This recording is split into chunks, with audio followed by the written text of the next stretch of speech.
बड़ों बड़ों को हिला दिया। सामने उस कोरोना ने सब महामारी से निकल के आए। शुक्र मनाओ कि कुछ ना कुछ तीव्र पुण्य का उदय आपके साथ था कि ऐसे संकट के दिनों में से भी आप बचकर आज जिंदा हो और प्रभु और गुरु की भक्ति करने के लिए बैठे हो। हर किसी का पुण्य नहीं है, पर उस पुण्य का सदुपयोग भी तो कर लो। मात्र आपस में राग द्वेष विषय कसाय इनमें उलझते उलझते कई पर्याय कई भव बीत गई। अब कम से कम हम वीतरागी के चरणों में बैठ के ही राग द्वेष ना करें, इतना ही संकल्प और इतना ही नियम ले ले। पर क्या करे राजेश जी, सबसे अधिक राग द्वेष वीतरागी के चरणों में बैठकर आज का व्यक्ति करता है। जहाँ वीतरागी के पास बैठकर वीतरागी बनने का प्रयास करना था, पुरुषार्थ करना था, व्यक्ति सबसे अधिक राग द्वेष और कर्मबंध वही करता है जहाँ कर्मों की निर्जरा करनी थी। क्या करे, वीतरागी के चरणों में बैठ के वीतरागी जो हो गया है, एक त ज्यादा हो गया है, वे वीतरागी है और आधा त जुड़ गया है, सो बेचारे सब वित्तरागी बन गए हैं। वित्तरागी नहीं, वीतरागी बनो। वीतरागी बनने का प्रयास करो। मैं कहता हूँ वीतरागी मत बनो वीतरागी, पर कम से कम वीतरागी के चरणों में बैठने की योग्यता तो बना के रख लो। पर वो भी नहीं कर पा रहे, क्योंकि हम इस दुर्लभ मनुष्य पर्याय को नहीं समझ पा रहे हैं कि कैसे कैसे कर्म का संयोग बना, कैसे तीव्र पुण्य उदय आया। बहुत बड़े रेगिस्तान में जैसे एक गुम गया छोटा सा हीरा मिलना दुर्लभ है, ऐसे इन सभी पर्यायों में, सभी गतियों में अगर कोई दुर्लभ है तो ये मनुष्य गति, मनुष्य पर्याय दुर्लभ है। कभी मिल सकता है क्या रेत के टीले में, रेत में मिल घुमा हुआ वह एक छोटा सा रत्न हीरा? नहीं मिल सकता, नहीं मिल सकता, नहीं मिल सकता। जैसे वह उस रेत में मिला हुआ एक हीरे का कण टुकड़ा मिलना संभव नहीं है, ऐसे अनंत संसार में ये मनुष्य पर्याय मिलना संभव नहीं है। पर दुर्लभता के साथ इस संसार की, इस मनुष्य पर्याय के दुखों को भी थोड़ा सा याद तो कर लो। ये मानकर खुश मत हो जाना अब तो हम मनुष्य बन गए, हम तो जैन कुल में आ गए, अब तो भगवान बन जाएंगे।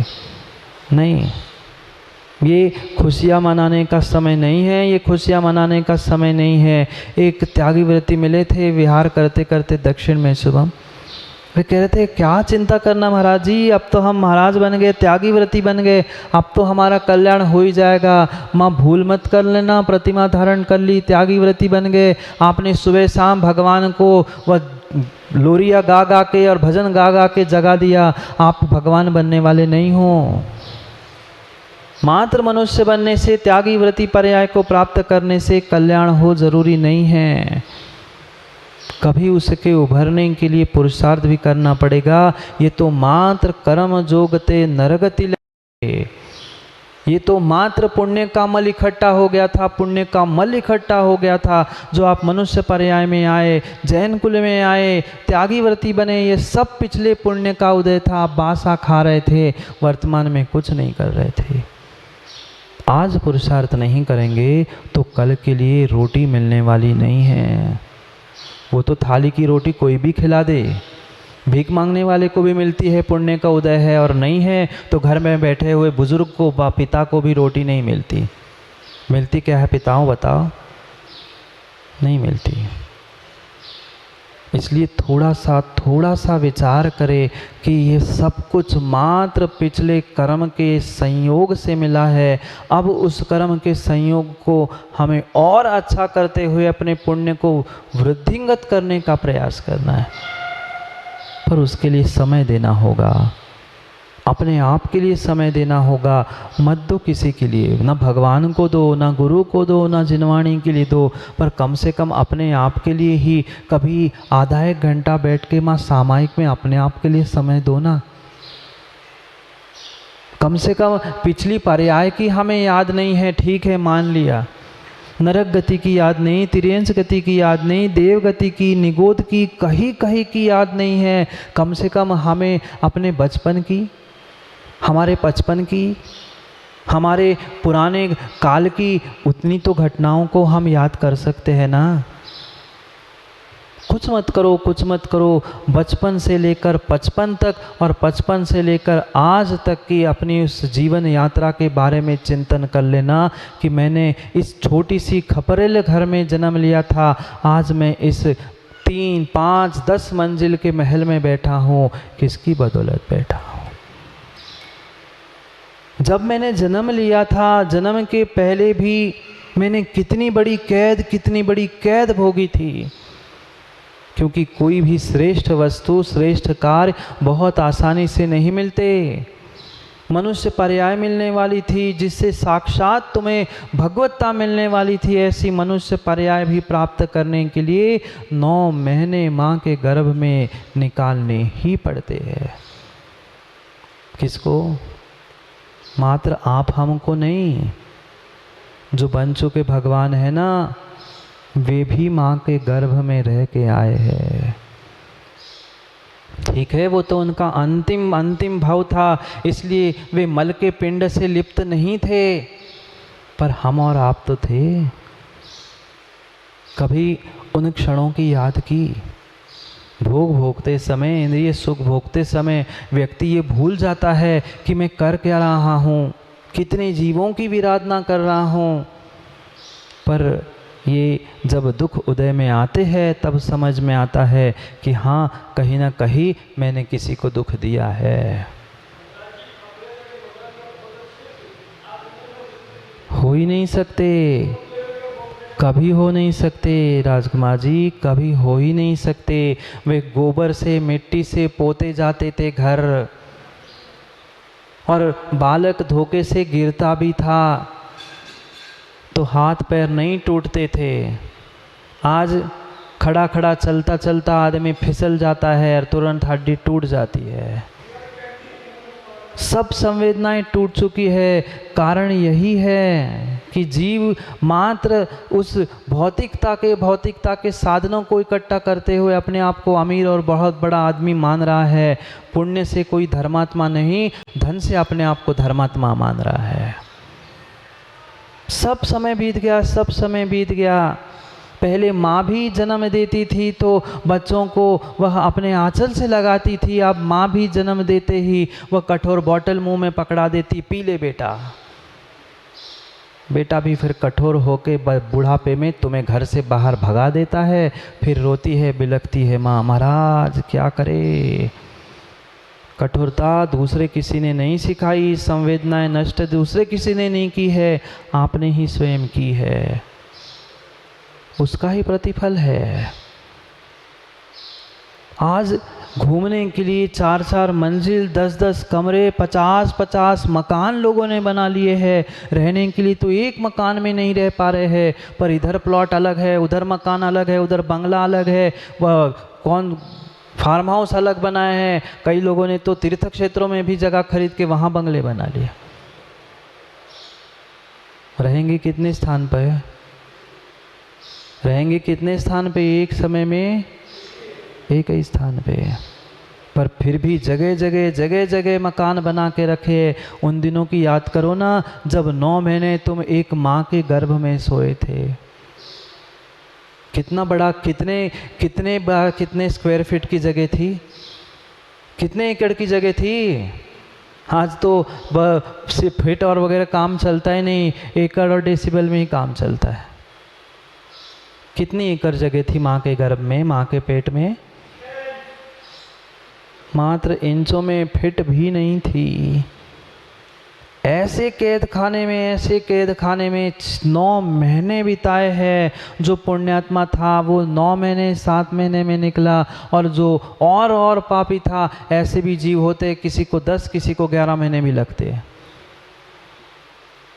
कहाँ रहे थे? घर में माँ थोड़ा सा कचरा हो, थोड़ा सा कहीं कुछ कचरा उड़ के आ जाए, मल उड़ के आ जाए, दिन में 2-2 3-3 बार झाड़ू लगाते हैं ना? नहीं लगाते आप लोग? छतरपुर की माताएं झाड़ू नहीं लगाती? नहीं लगाते? एक बार तो कम से कम लगाते ही होंगे ना। झाड़ू पोंछा, इतनी सी भी धूल दिख जाए तो 10 बार वो झाड़ते हैं, पोंछते हैं। क्यों? महाराज जी गंदे स्थान में कैसे रहेंगे? गंदे स्थान में कैसे रहेंगे? वहाँ तो पहले तो झाड़ू पोछा होता था, कमर टेढ़ी होती थी, दर्द नहीं होती थी। आज तो वैक्यूम क्लीनर खड़े ही होकर फर सब साफ, पुण्य भी साफ और धूल भी साफ। ऐसी स्थिति, अब कमर पकड़ के बैठे हैं, सबके दर्द हो रही पीठ। सोचो, विचार करो, उस घर को, मकान को, कमरों को, भूमि को, एक एक वस्तु को साफ करना चाहते हैं। एक दिन आज पहने हुए वस्त्र गर्मी में दोबारा दूसरे दिन नहीं पहन सकते। पहन सकते? पसीना है महाराज जी, इतनी बदबू, इतनी गंदगी में कैसे वही वही कपड़े पहन सकते हैं? फिर जब एक दिन के कपड़े तुम दोबारा नहीं पहन सकते, थोड़ा सा विचार करो, 9 महीने माँ के गर्भ में खून, मांस, पीप, झूठन, पता नहीं कितने कितने मलों के साथ तुम रहे होंगे। एक दिन नहीं, 2 दिन नहीं, 3 दिन नहीं, महीने 2 महीने नहीं, 9 महीने लगातार उस मल भरे पिटारे में, मल भरे पिंजड़े में, कैद में फंसे थे।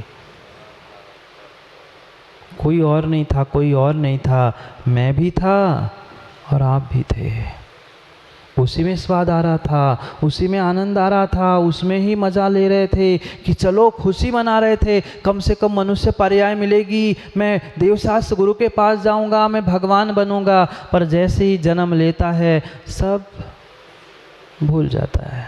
कौन देवशास्त्र गुरु, कौन माता पिता, काय का जन धर्म, खाओ पियो ऐश करो, मज़ा करो और मर जाओ। थोड़ी थोड़ी उस कैद खाने की याद करो, जिस कैद खाने में मनुष्य ने 9 महीने बिताए हैं, मल के पिटारे में जिसने 9 महीने बिताए हैं, उसका थोड़ा सा तो विचार करो। आज कुछ दुख होता है, परेशानी होती है, कष्ट होता है, माँ कम से कम मुख से कह पा रहे हो, कह पा रहे ना? कोई कुछ कह जाता है तो हम उत्तर तो दे पा रहे हैं। कोई कुछ कह रहा है, अच्छा भी कह रहा है तो सुन पा रहे हैं, बुरा कह रहा है सो सुन पा रहे हैं। पर वहाँ उस गर्भाशय में, माँ के गर्भ में 9 महीने क्या किसी को सुन पाए, किसी को कुछ कह पाए? पंचेंद्रिय थे ना, गर्भ से ही पंचेंद्रिय थे ना। जब से गर्भ में आए हैं तब से हमारी पंचेंद्रिय जाति नाम कर्म का उदय प्रारंभ हो चुका था। भले ही गर्भ से बाहर जन्म नहीं हुआ था, पर पंचेंद्रिय होने पर भी गूंगे बहरे की तरह पड़े रहे। गर्भ में क्या बोल पाता है जीव? नहीं। क्या सुन पाता है जीव? 5 इंद्रियां है, बराबर बराबर 5 इंद्रियां जीव के पास है, पर वो वहाँ कुछ नहीं कर पाता। रसना भी है पर किसी का स्वाद नहीं ले पाता। जो माँ के गर्भ से गर्भ तक, बच्चे के गर्भ तक लगी हुई नाल थी, उस नाल से माँ ने खाया हुआ जूठन खा रहा था।